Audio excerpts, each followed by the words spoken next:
ces lieux que nous imaginons seront toujours plus beaux que les lieux dans lesquels nous vivons aujourd'hui. Des sortes de paradis. Nous emporterons uniquement les êtres que nous aimons, mais aussi les animaux, les plantes. Alors, il n'y aura pas de cafards, soyez rassurés, il n'y aura pas de moustiques, il n'y aura pas de punaises de lit. Voilà, tout ça existe parce que ce sera le paradis.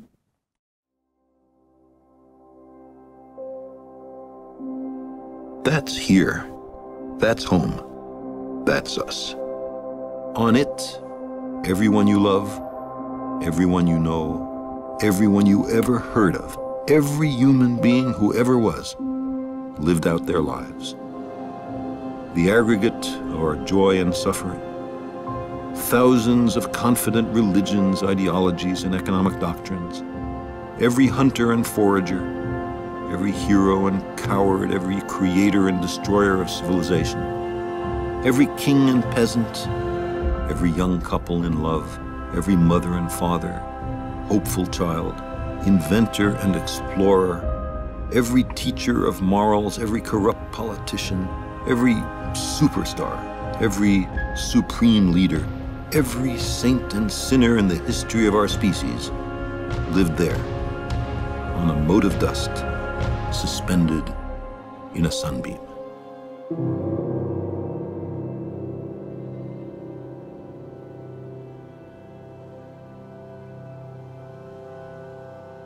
Depuis quand rêvons-nous de vivre ailleurs? C'est une excellente question, parce que je crois d'un côté, l'être humain a toujours rêvé de vivre ailleurs. On dit que l'herbe est toujours meilleure dans le pré d'à côté. Et d'un autre côté, il s'est interdit pendant longtemps d'imaginer vivre comme être humain incarné ailleurs que sur Terre. Dans beaucoup de cosmologie, il y a une approche duelle de la réalité. Il y a la Terre sur laquelle nous vivons, justement avec notre corps, nous sommes enracinés, enfuis même pratiquement les pieds dans la terre. Nous sommes des êtres mortels, nous sommes des êtres imparfaits, nous devons le reconnaître. Et au-dessus de nous, il y a le ciel. Le ciel, lui, qui nous apparaît comme immense, immensément beau, immensément ordonné, puisque l'alternance des jours, des nuits, des saisons, des années, tout ça nous permet de nous repérer dans le temps. Donc lui, le ciel est ordonné, ce ciel que les Grecs appelaient cosmos. Donc nous, les humains, pensions-nous, nous sommes interdits de séjour dans ce lieu, en tout cas comme êtres humains incarnés. Et il n'y a que, alors en fonction des religions, des courants spirituels, qu'après la mort, ou uniquement par l'esprit, même si nous sommes encore vivants, mais momentanément, nous pouvons nous échapper de notre condition terrestre, imparfaite, laide, et rejoindre le ciel comme étant le séjour, lui, de la perfection. Et donc c'était vraiment impossible d'imaginer, même d'imaginer, que nous puissions séjourner. Arrive récemment, il y a 4 siècles, la révolution dite copernicienne. Copernic, Galilée, Kepler, tous leurs compères, et comme l'a écrit ensuite tant d'auteurs, font éclater ces sphères de cristal qui entouraient la Terre et qui, en même temps, nous empêchaient d'aller dans le ciel. Et Kepler, dès 1610, nous dit, écrit à Galilée et nous dit, eh bien, un jour, nous les humains, nous irons voyager dans le ciel. Le ciel nous est ouvert.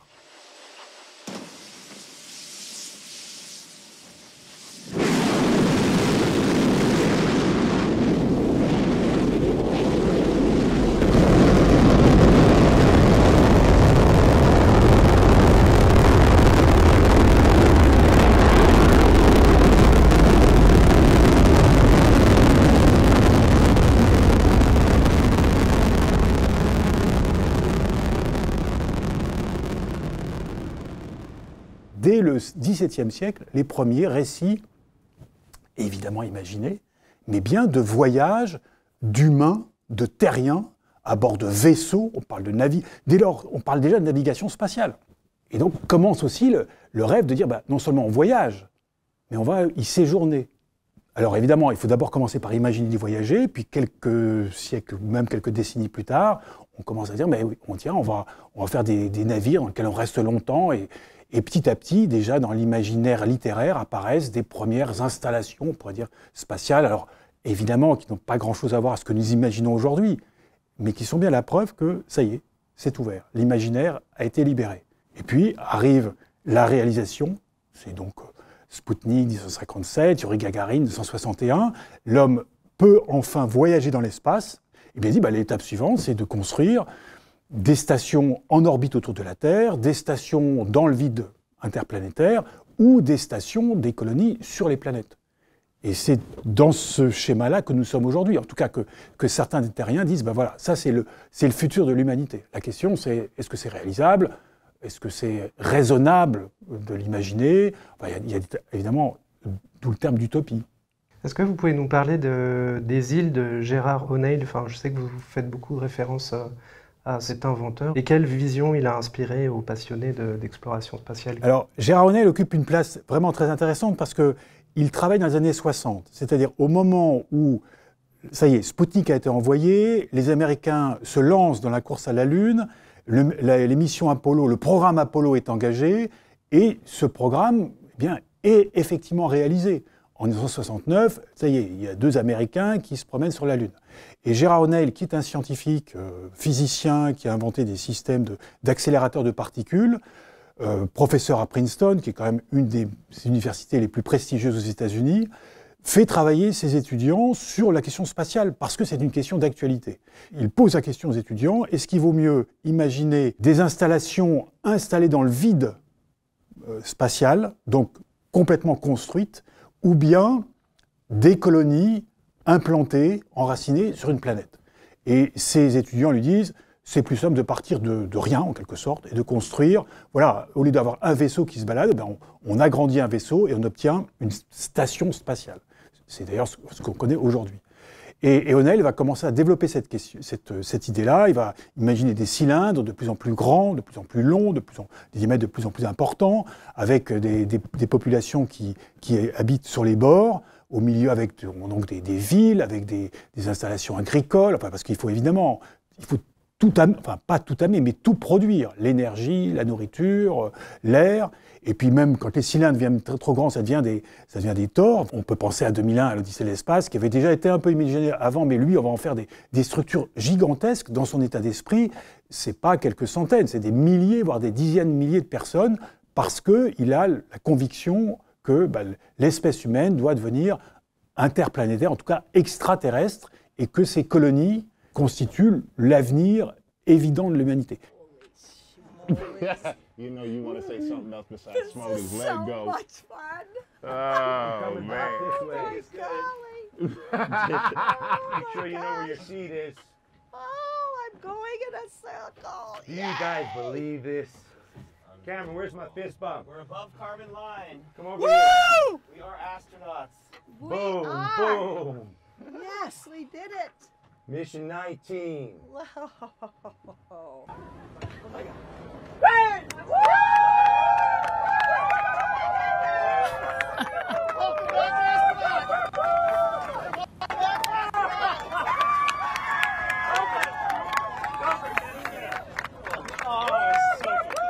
Aujourd'hui, il y a des gens comme Elon Musk qui se positionnent comme des potentiels sauveurs de l'espèce humaine.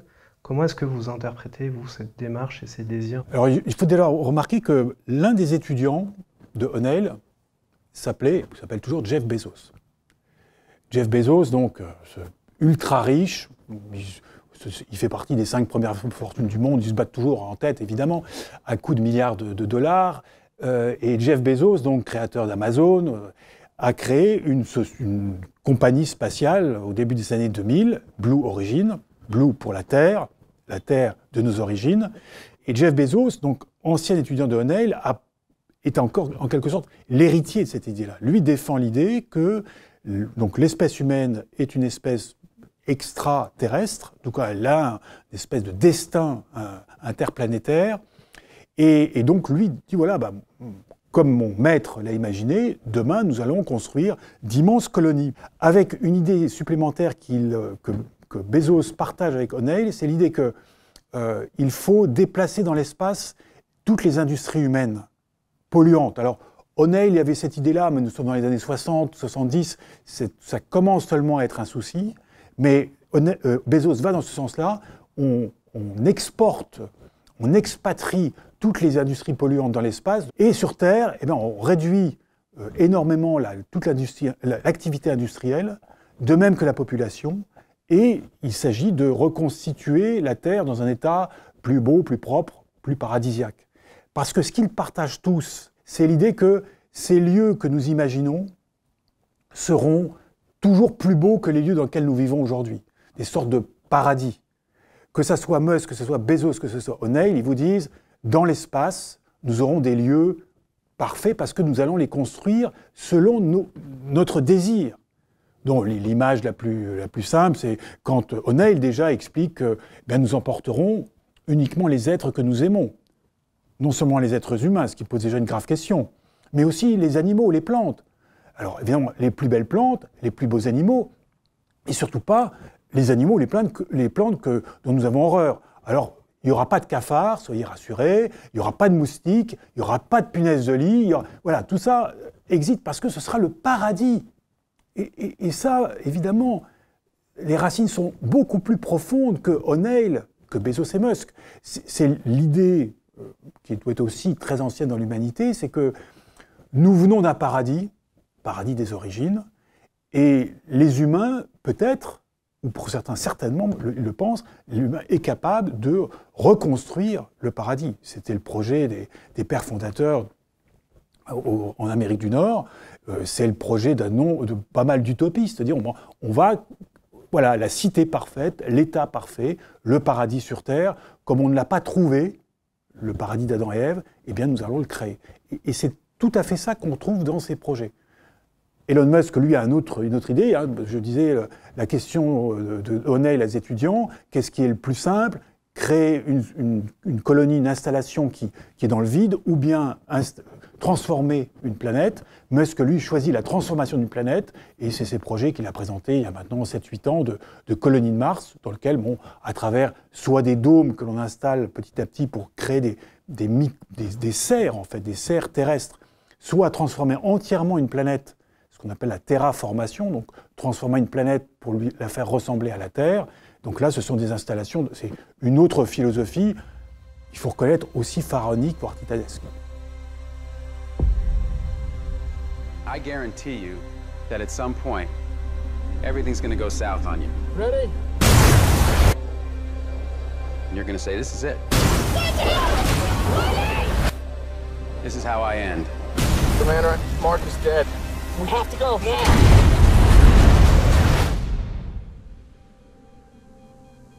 Now you can either accept that, or you can get to work. This will come as quite a shock to my crewmates, and to NASA, and to the entire world. But I'm still alive.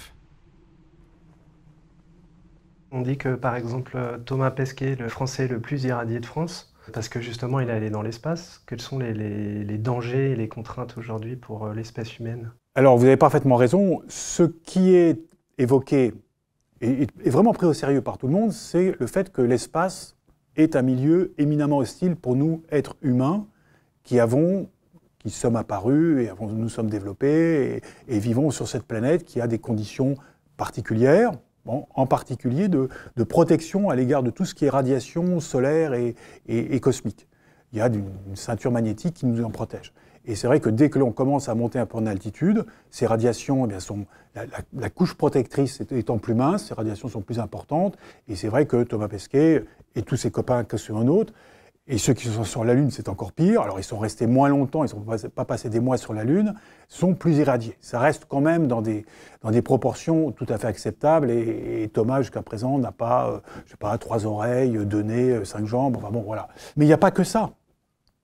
La situation d'apesanteur, qui est le propre dès qu'on est entre deux, qu'on n'est pas sur une planète ou qu'on se balade sur un astéroïde qui n'a quasiment pas de gravité, l'apesanteur, c'est quelque chose pour laquelle nous ne sommes pas construits.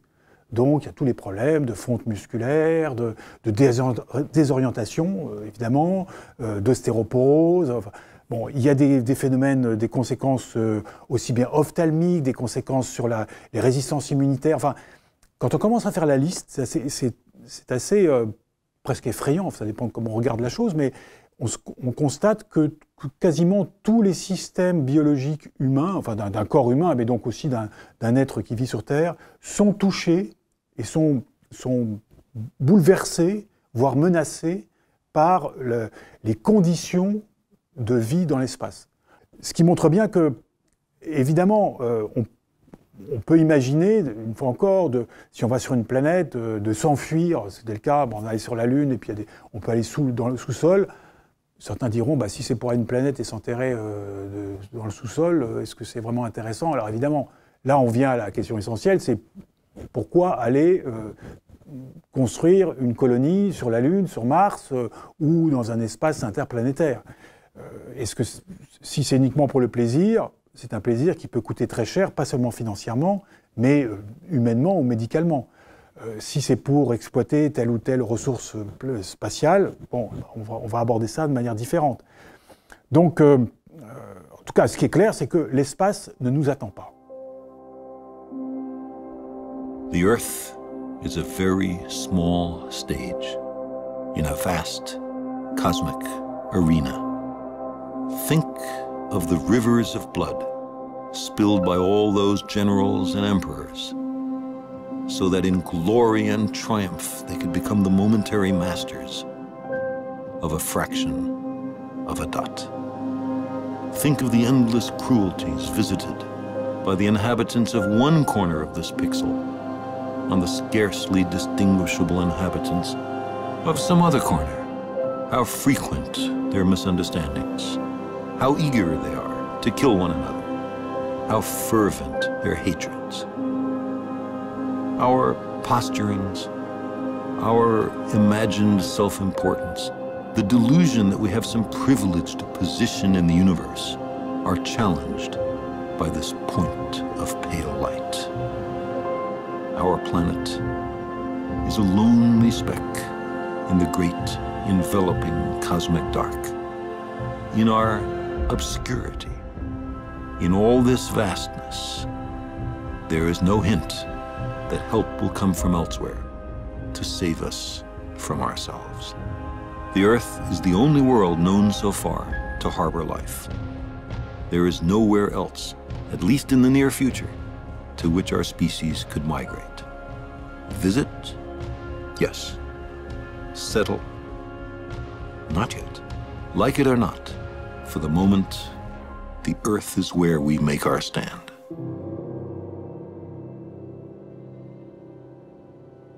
Est-ce que c'est pas justement le paradoxe de cette recherche? Moi, je pense à Carl Sagan qui dit que la Terre est le seul monde connu jusqu'à présent pour abriter la vie. Finalement, ce désir de vouloir vers une destination presque sans but. Et vous citez souvent Hustler qui nous dit qu'on est rattaché à la Terre et on restera toujours des terriens et qu'on n'échappera pas à cette condition. Alors,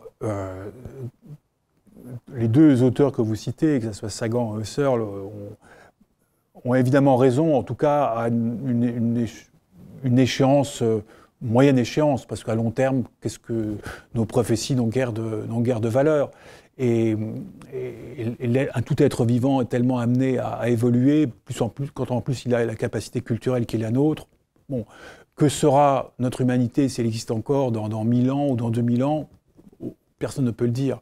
Mais c'est vrai qu'aujourd'hui, nous devons quand même reconnaître l'attachement que nous avons à ce que le sol, enfin, la terre d'origine. Enfin, nous avons, c'est pas seulement que nous sommes sortis, mais nous sommes toujours enracinés, nos références, le haut et le bas dont nous parlons en permanence. Pour nous adresser au Dieu, nous ne devons pas beaucoup nous adresser au Dieu des enfers, au Dieu du ciel. Nous brûlons de l'encens qui monte, nous allumons des feux sacrés qui montent. Enfin, voilà, donc rien que ça. Une fois qu'on est dans l'espace, il n'y a pas de haut et de bas. Bon, alors où vont monter les prières? C'est toujours une question qu'on peut poser aux astronautes. Ce n'est pas des raisons suffisantes pour dire donc on n'ira jamais. Mais c'est vrai que c'est payer un prix tellement cher qu'il faut vraiment des raisons des raisons valables. Alors certains disent oui, mais la vie en général et la vie humaine en particulier sur Terre est menacée. Ça, nous le savons. Est-ce qu'il y a une porte de sortie dans l'espace? Oui, on peut effectivement l'envisager comme ça, en sachant que cette porte de sortie n'est pas nécessairement plus ouverte, comment dire, plus sûre que l'avenir que nous avons sur Terre. Certains disent, on rêve de terraformer Mars, qui est complètement hostile. Transformer une planète morte en une planète vivante, en tout cas habitable pour nous. Mais on est sur une planète qui est toujours habitable, elle est quand même pas... Donc est-ce qu'on ne peut pas concentrer nos efforts, enfin les efforts que nous voudrions mettre pour terraformer Mars, à simplement améliorer la vie sur Terre? Rien ne m'agace plus que notre rapport au spatial. On lit souvent, vous savez, les amoureux du ciel et de l'espace. C'est un peu comme dire les amoureux de la vie et du meurtre. Parce que le ciel et l'espace, ça n'a rien à voir. Quand on aime le ciel, on n'aime pas la conquête spatiale. Les fusées, pour moi, c'est l'archétype de la techno-débilité mortifère, pour ne pas dire nécrophile, de notre Occident contemporain. Tout est sale dans les fusées. Déjà, le symbole, vous voyez, c'est cette espèce d'immense structure phallique, là, comme ça, dans cette compétition virile entre les Musk, les Bezos et les présidents américains, qui vont finalement, dans un déluge de fer, de feu, de kérosène et d'hydrogène liquide, aller où? Là où il n'y a rien. J'allais vous demander qu'est-ce que vous pensez des propos d'Aurélien Barraud qui parle d'utopie mortifère et d'exhibition nécro-viriliste en parlant des fusées. Alors, j'entends bien, j'ai entendu ces propos d'Aurélien Barraud et qui manie le verbe avec sans doute autant d'habilité que ses télescopes. Je ne sais pas d'ailleurs quel type de télescope il utilise, spatiaux ou pas spatiaux. Ce qui m'ennuie simplement, parce que j'entends bien ses arguments et son arguments sont vraiment forts, c'est que, en tout cas sur son discours, parce que c'est un discours que j'ai récemment entendu, il parle de l'espace. Or, il n'y a pas... L'espace, ça n'existe pas. Je veux dire, enfin, ce sont des technologies tellement différentes et des utilisations tellement différentes que ça nécessite d'abord... Enfin, de quoi parle-t-il? Je comprends bien, s'il s'en prend au tourisme spatial... Eh bien, parlons du tourisme spatial. S'il s'en prend aux immenses constellations qui permettent de communiquer, y compris ces vidéos, eh bien, parlons des problèmes de télécommunication aujourd'hui et de l'usage effréné pour tout ce qui est Internet et autres, dont chacun utilise abondamment, y compris ceux qui sont contre. Qu'il y ait un abus dans l'usage du spatial comme dans beaucoup de technologies, nous devons le reconnaître.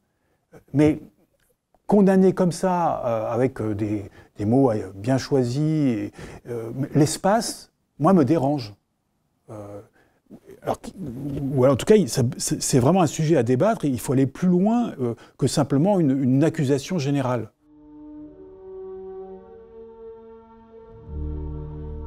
The 9000 series is the most reliable computer ever made. We are all foolproof and incapable of error.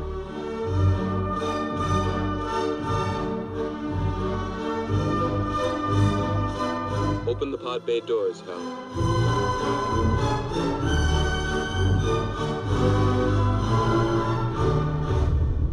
Je voulais revenir à des sujets sur les principes et les imaginaires justement de l'exploration spatiale.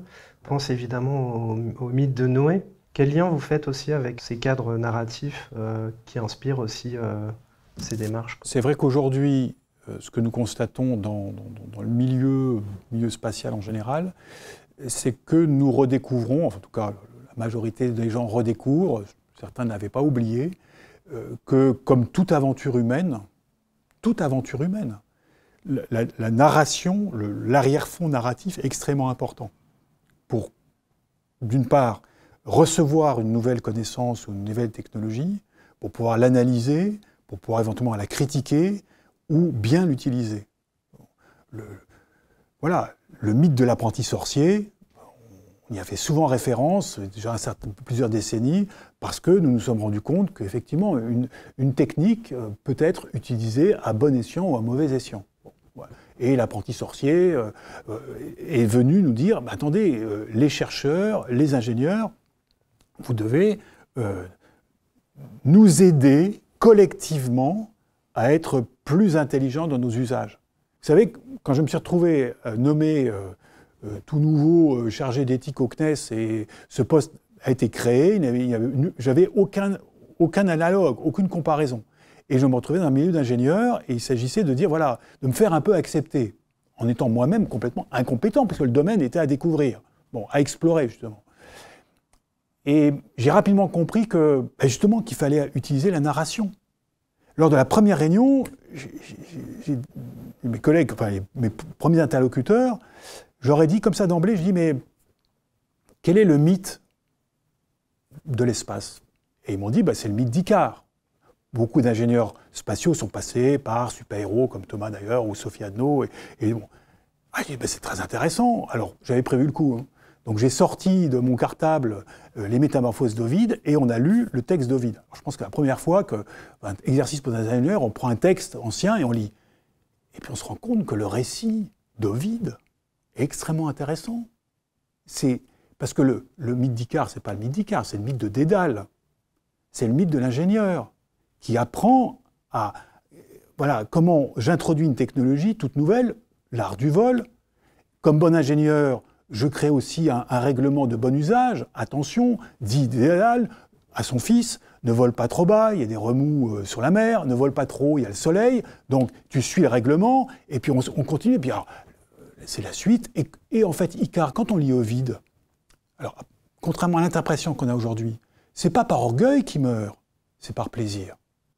Parce qu'il vole et il trouve que c'est génial de voler. C'est un gamin, Icare. Donc on a dans ce mythe-là, on y a passé 1 heure, en fait, tout est là-dedans, c'est-à-dire en termes de s'interroger. Donc la responsabilité aussi de l'ingénieur. Alors d'autant plus que c'était le père. Il a dû se mordre les doigts, si je puis dire.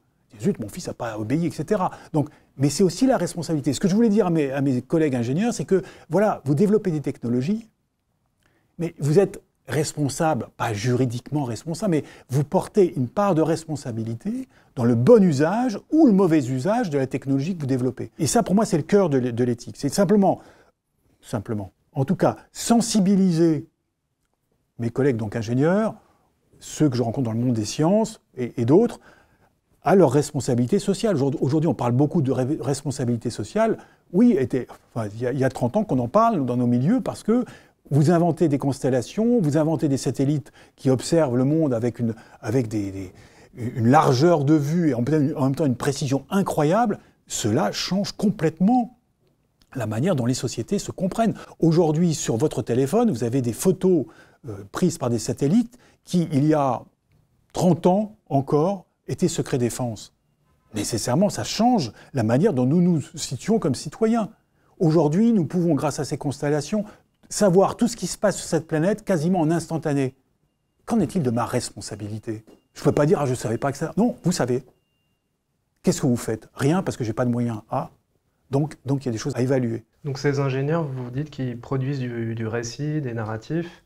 Ils alimentent ceux qui aujourd'hui font du narratif, au point que, par exemple, l'Agence spatiale européenne, l'Agence spatiale française à moindre mesure, la NASA, sollicitent des écrivains, sollicitent des réalisateurs pour produire du narratif, à partir de ce que nous aussi, justement, de cette responsabilité qui est la nôtre.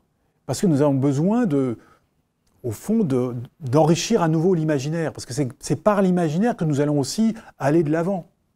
Nous ne faisons jamais que découvrir ce que nous avons imaginé. Roger, the EVA is progressing beautifully. I believe they're setting up the flag now. Great. I guess you're about the only person around that doesn't have TV coverage of the scene.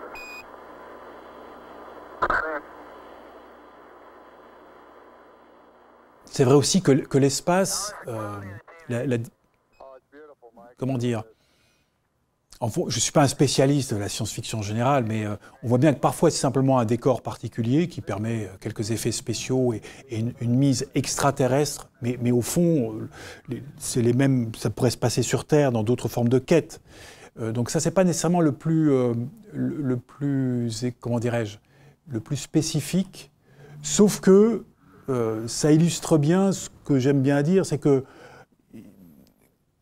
comment dire, il ne faut pas avoir peur d'aborder ces questions spatiales, et en même temps, il faut en avoir peur. C'est-à-dire que ça peut sembler très léger, je joue bien sûr des mots avec l'apesanteur, ça peut sembler très léger, imaginons une colonie sur la Lune. Je vais le proposer dans quelques semaines à des étudiants. Imaginez une colonie sur la Lune, et puis dites-moi quelles sont les règles que vous allez choisir, vous, pour que ça fonctionne, puis voir, mais il faut que ça fonctionne aussi. Et puis, quelles sont, voilà, toutes les questions que ça se pose. Et bon, nous pouvons le faire assez volontiers parce que oui, c'est sur la Lune, donc voilà, c'est de la fiction. Mais en fait, c'est pas du tout de la fiction. Ça pose des questions sur la manière dont nous aujourd'hui, nous prévoyons de gérer des micro-sociétés, parce que les premières colonies sur la Lune, ça ne peut être que des micro-sociétés, les contraintes, et au fond, nous nous projetons dans l'avenir, nous nous projetons sur un autre lieu, mais en même temps, nous revisitons des choses que notre espèce a vécues il y a quelques milliers, dizaines de milliers d'années, dans des micro-sociétés, avec des contraintes auxquelles, aujourd'hui, nous ne pourrions plus supporter aujourd'hui. Donc, cet exercice-là, il est très intéressant à faire. Alors, évidemment, il y a un côté de fiction, parce que, comme le faisait remarquer un auteur récemment, enfin, je le cite dans mon ouvrage, mais dans des colonies lunaires ou martiennes, même l'air nous est compté, en quelque sorte, puisque nous dépendons d'un système extérieur. Sur Terre, jusqu'à présent, et j'espère pour longtemps, voilà, nous sortons dehors, nous respirons, on ne nous empêche pas de respirer. Ce ne sera pas le cas dans des... Donc là, on exagère la pression, mais ce faisant aussi, nous en venons à nous interroger sur ce que nous sommes prêts à accepter en vrai. Enfin, je veux dire, de même que ces vaisseaux dits générationnels pour traverser une petite portion de l'univers, mais en beaucoup, beaucoup d'années, ce sont des contraintes pour les équipages absolument majeures. Est-ce que nous accepterions aujourd'hui, là, sur Terre, de telles contraintes? La plupart d'entre nous, certainement pas. Donc, tout ça, autant d'occasions, à travers une fiction, à travers un récit, de nous interroger sur notre nature humaine, sur les risques que nous sommes prêts à prendre, les engagements que nous sommes prêts à prendre, ou ce que nous ne sommes pas prêts à faire. Et comment est-ce que vous imaginez les prochaines générations qui habiteront sur possiblement un satellite ou une autre planète? Quel regard ils auront sur la Terre originelle? Là aussi, c'est très difficile. On peut essayer de le prévoir. Cela dit, ce n'est pas prévu. Hein. C'est-à-dire, déjà, quel statut leur donner? On voit bien, il y a différentes possibilités. C'est créer quasiment un État, ou au contraire, dire simplement, c'est une extension, et donc avec un lien juridique, administratif très fort. Mais là aussi, la science-fiction a pensé à des situations où ils demandent leur indépendance et ils se séparent de la Terre. Cela dit, ça ne peut pas être immédiat, parce qu'avant d'avoir un système extraterrestre parfaitement autonome qui puisse se permettre de dire les terriens, on n'en a pas besoin pour vivre, il faudra quand même pas mal de décennies et pas mal, là en l'occurrence, de sauts technologiques sont beaucoup plus importants que ce que pouvait imaginer Gérard O'Neill il y a 50 ans. Donc, mais oui, y compris la dérive biologique. Si on attend quelques générations, n'importe quel biologiste vous dira, ça veut dire beaucoup de temps, parce qu'une génération, c'est quand même 30 ans.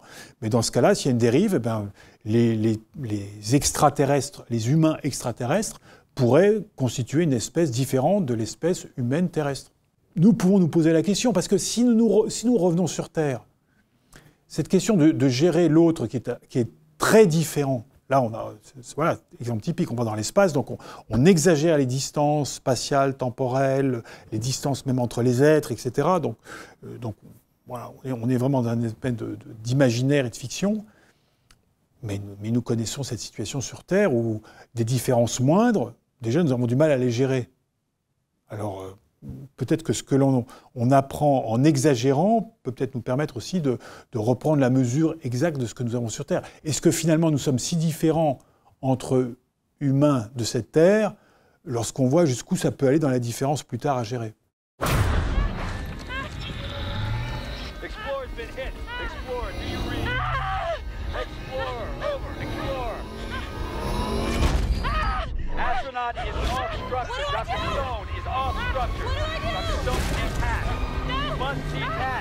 Don't detach that arm's gonna carry you too far. Listen to my voice. You need to focus. I'm losing visual of you.